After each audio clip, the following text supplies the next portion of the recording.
Dans cette vidéo, on va voir ensemble 4 étapes pour bien commencer en corde à sauter si tu es débutant. Je suis Théo de la chaîne Jumping Nation, je suis physiothérapeute et j'aide les personnes qui n'ont pas beaucoup de temps de leur quotidien à faire de l'activité physique à travers la corde à sauter. On le sait aujourd'hui, dans notre quotidien, on est tous débordés, surmenés et puis on n'a pas beaucoup de temps pour soi et encore moins pour bouger.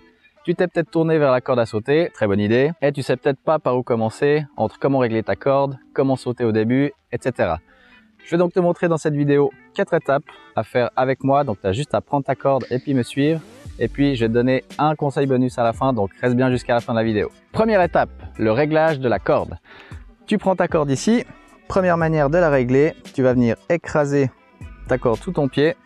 Et puis elle est censée t'arriver entre le téton et puis ton aisselle. La mienne est un petit peu courte. Ma foi, c'est parce que je l'aime comme ça. Ça, c'est la première façon de régler ta corde. La deuxième, tu vas venir prendre ta corde de cette manière-là et puis tu vas simplement la faire taper comme ça sur le côté, comme dans la position où tu vas sauter ensuite avec ta corde. Et le but, c'est qu'on entende vraiment un tout petit clic, pas de faire des grosses traînées. C'est surtout ce qu'on veut éviter quand on règle la corde, c'est qu'elle soit trop longue ou trop courte, mais bon, le risque c'est plutôt qu'elle soit trop longue et qu'elle fasse des grosses traînées au sol. Donc soit tu viens écraser et qu'elle t'arrive entre le téton et les dessous de bras, soit tu viens la faire taper comme ça sur le côté. Et enfin, dernière manière de la régler, c'est de venir faire des nœuds, comme tu peux le voir ici. Ici, j'ai 2 nœuds en 8 sur ma corde. Si tu veux en savoir plus sur les nœuds, j'ai une vidéo spéciale sur le sujet. Tu peux cliquer directement ici si tu veux aller voir plus loin. Maintenant que tu as réglé ta corde, on passe du coup à la deuxième étape qui est la position standard. Je sais qu'il n'y a pas forcément une bonne position en corde à sauter, chacun aura la sienne, mais si tu débutes, je peux quand même te donner déjà quelques conseils à appliquer pour ta position de base. On va commencer des pieds et on va remonter jusqu'à la tête. Donc, position des pieds, tu vas te mettre plutôt sur l'avant des pieds.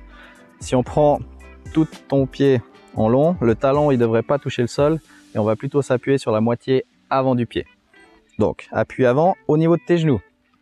Légère flexion. Juste un léger petit déverrouillage pour permettre un bon mouvement de rebond.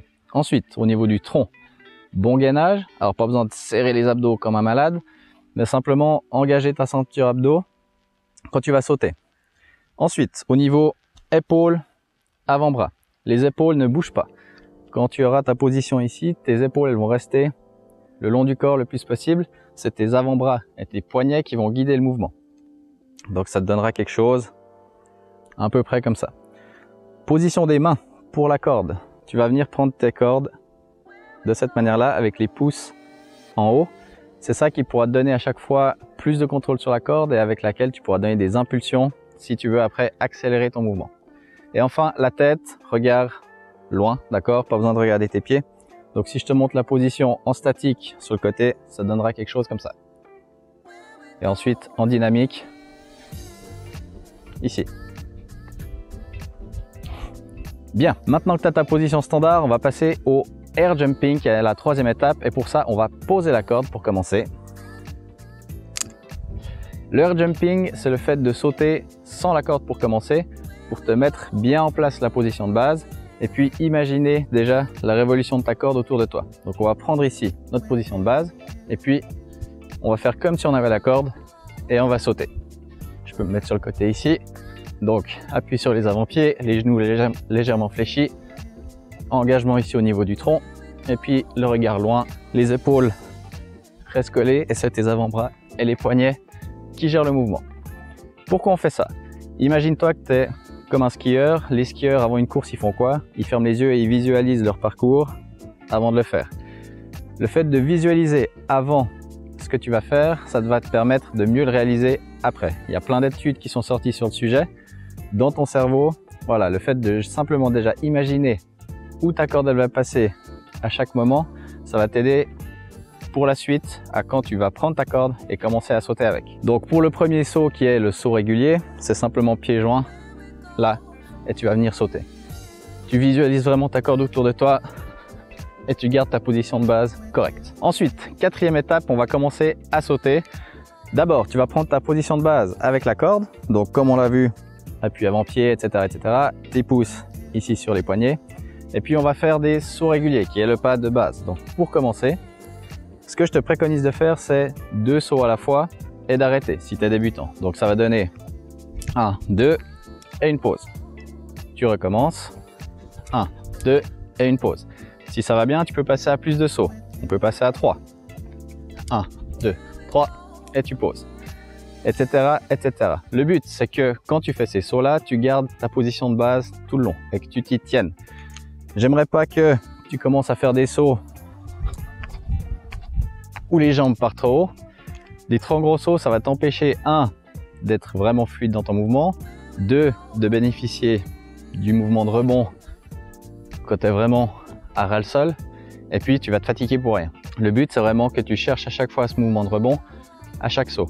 Tu devrais juste laisser l'espace pour ta corde, donc tu devrais décoller le moins possible du sol. Ensuite, au niveau du rythme des sauts, on va faire un saut par tour de corde. Ça veut dire quoi? Ça veut dire ça. Ici, chaque fois que je saute, j'ai ma corde qui passe au-dessous de moi. Voilà. Ce que j'aimerais pas, c'est ça, où tu vas faire 2 sauts par tour de corde. Pourquoi? Parce que, encore une fois, le but après, ce sera de mettre de la vitesse, notamment dans mes entraînements qui ont des périodes de travail de 30 secondes. Le but, c'est de mettre de l'intensité et de la vitesse. Donc, si à chaque fois, tu fais ton double saut, tu vas pas réussir à suivre. De 1, tu vas pas réussir à suivre, et 2, tu seras de nouveau pas fluide dans ton mouvement parce que ce sera saccadé. Tandis que avec un mouvement, hop, en 1 tour par saut, tu pourras même mettre de la vitesse et ça passe, d'accord? Donc, pas sauter trop haut, et puis un saut par tour de corde. Donc pour commencer, tu peux soit faire comme je te l'ai montré, 2 sauts, une pause, 2 sauts, une pause, et puis à chaque fois augmenter ton nombre de sauts. Ou bien alors tu te donnes des périodes de par exemple 10 secondes, tu fais 10 secondes sans arrêt, petite pause. 10 secondes sans arrêt, petite pause. Le but c'est vraiment que tu gardes ta position de base, que tu ancres vraiment tes bases pour qu'après, par la suite, tu n'aies plus besoin d'y penser et que ce soit totalement naturel pour toi. Bien, et maintenant, bonus tip pour la fin, et je vais parler de l'entretien de ta corde, comment faire que ta corde dure le plus longtemps possible. Première chose, idéalement, ne pas sauter sur tout ce qui est surface abrasive, béton, goudron. Je sais, je suis pas sur un bon exemple aujourd'hui, mais voilà, tout ce qui va venir irriter ta corde, évite. Préfère les salles de gym par exemple, ou bien si tu as un tapis de corde à sauter, il en existe. Ce sera beaucoup mieux pour ta corde et ça va surtout te l'économiser. Deuxième chose, réglage de la corde pas trop longue. Pourquoi? Parce que ça va te faire des grosses traînées au sol et du coup, plus ça traîne au sol, plus tu vas venir abîmer ta corde. Le but, c'est vraiment que tu aies un tout petit clic à chaque fois quand tu sautes, qu'elle touche le moins possible le sol. Ensuite, une fois que tu as fini ton entraînement, le but, c'est que, tu vois, il y a certains plis dans la corde, tu viennes déplier chaque pli un par un pour redonner, voilà, de la raideur à ta corde et qu'elle soit de nouveau droite. Surtout avec ces cordes en PVC qui prennent très vite les plis. Et puis, du coup, même chose, une fois que tu as fini ton entraînement, tu viens pas la mettre en boule dans un coin ou dans un sac et puis qu'elle reste toute entortillée. Essaye de l'exposer, soit, voilà, je l'en mets, bravo. Si tu as quelque chose qui ressemble à ça, juste un petit pendoir où tu peux l'avoir comme ça, ou bien l'idéal, ce serait, voilà, au sol ou je ne sais où, qu'elle soit vraiment droite. Et puis dernière chose, c'est quand tu l'exposes à la maison, évite les endroits froids et humides où il pourrait y avoir un peu des risques de moisissure. Préfère les températures ambiantes, par exemple ta chambre, ça ira très bien. Voilà, maintenant pour celles et ceux qui aimeraient commencer leur voyage vers la corde à sauter, j'ai un programme 1 semaine qui est disponible directement dans la description. Vous avez juste à me rentrer votre mail et puis vous allez recevoir le programme gratuitement. Et puis si vous avez aimé cette vidéo, n'hésitez pas à la partager autour de vous. Si vous pensez que vous avez des proches ou des connaissances qui pourraient bénéficier de ces conseils, n'hésitez pas. Plus on sera de fous, plus on rit. Et puis le but, c'est vraiment de propager quand même ce mouvement de la corde à sauter.